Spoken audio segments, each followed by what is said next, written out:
Well, good day. It's Tuesday. It's 7 o'clock in the morning. There rises the current bun. Still terribly polluted. I'm wearing a mask. So me and I've decided now when we're outside we're wearing a mask because it's making us ill. Terrible. Anyway, it is Tuesday morning and breakers out because we've got a pinprick appear in that water pipe, and it was spraying out last night, so it would be near the covering concrete, so I'm going to break that out and put a new joint on and repair it up, and that's my job for 7 o'clock on a Tuesday morning. Well, I've got my equipment in my hand. I've got a cutting disc because this PVC, when it's old and it's been in the sunshine, it gets brittle. So with the compression cutters, it just shatters sometimes. So therefore, I use the grinder for a clean cut. We will get on. It's lovely and cool this morning, but as that current bun comes up, it's going to get hot. And there's her ladyship doing a jigsaw puzzle.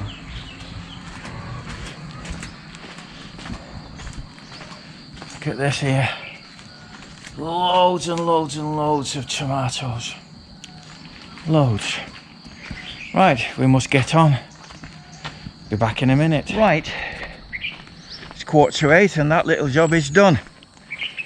And I was just thinking, you know, and I'm wearing my MASH t-shirt. I adored MASH, loved MASH. I've watched them all, watched the entire of all the episodes. I think 380 episodes I think there was of MASH over something like 11 seasons. And when I got a chance to buy this t-shirt, I bought two. Got two.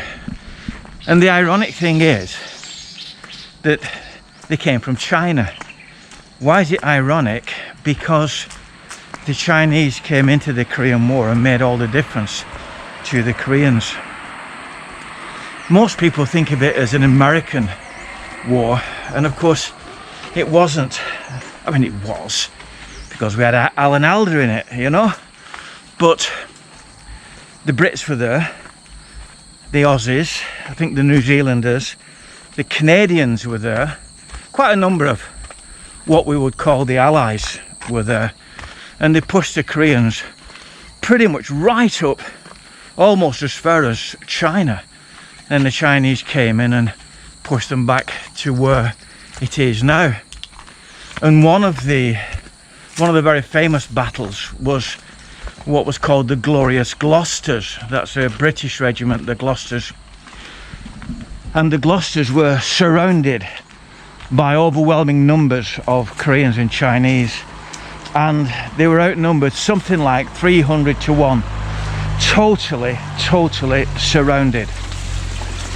And they held off the Orientals until they ran out of ammunition. Look at these rascals again, harvesting again today. So they held off the Chinese and the Koreans, and then the commander gave the order, every man for himself, which meant we're out of ammunition, it's bayonets, it's hand to hand, and get through their lines and get back to base or our lines as best you can. And a lot of them did just that. It was a last stand, you know. And that's what I think is ironic. The Chinese making all the difference, and I buy a MASH shirt from China. Very ironic, I think that is. So there's two more designs of this shirt, and I think I'll go online today and order them, because these two, as well you know, I've worn them to death. Right, well, I have some work to do in the aquaponics, and life must go on. All the bananas have been chopped down, well, most of them, and fed to the 3 cattle we've got here now. Scruffy, Greta and Greta's calf. Greta's improving slowly. She's been here now about a month. But if you remember, it took Scruffy 2 months before we could really see a difference when they get so absolutely thin. I'll have that ripe papaya off and put that in the feed bowl, because papaya seeds are a natural wormer for animals. So I'm gonna crack on this lovely Tuesday morning. It's just getting warm now. It was cool earlier on. In another hour it's gonna be damned hot. I've got some work to do with the fish, and got to harvest some more of these rascals. Look at that little beauty. My word. There's one fallen off there. And it's split and bumped. It's a bit of a shame. I wonder, you know, tomatoes are prolific growers. If I put that down there, like as not, it'll rot down and shoot seeds. Now, the other day I was asked how the peppers are doing. Well, that's how the peppers are doing. Got a flower on. So the peppers are doing grand. They were slow starting, but they're doing grand. Now then, there's 10 beds in the aquaponics, and they're all running, and they're all running well.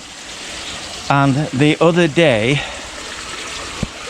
this, by the way, is watercress. It's Thai watercress.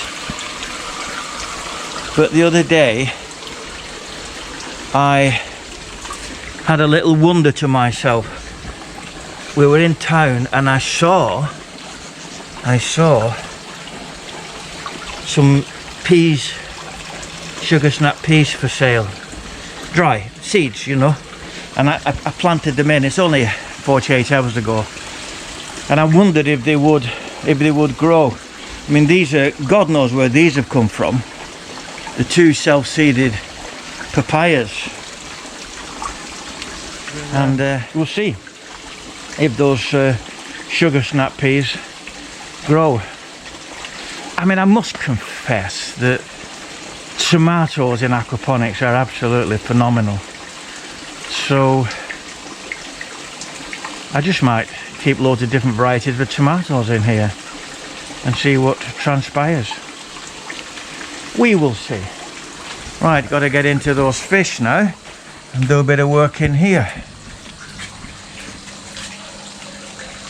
There's the tank, the round tank. That's full of tilapia, and we'll have a look.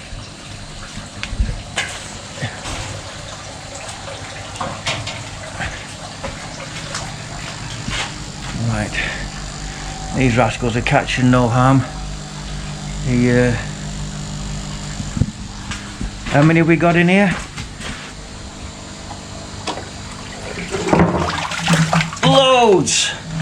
Loads of catfish. Loads and loads and loads of catfish in there. Pladdock. I'm going to give them a bit more water, top them up a bit, and get the pump running. The pump in here is just for oxygenation. Look at that. Tomato butties. Hey! Well, it's just after 8 and I've done a number of jobs, and I'm going to get some second breakfast. I had some toast this morning about 6. So it's going to be maybe with bacon, beans, egg, fried tomatoes, fried bread maybe. Ooh, that sounds like a plan. Or it could just be tomato butties. See you later, bye bye.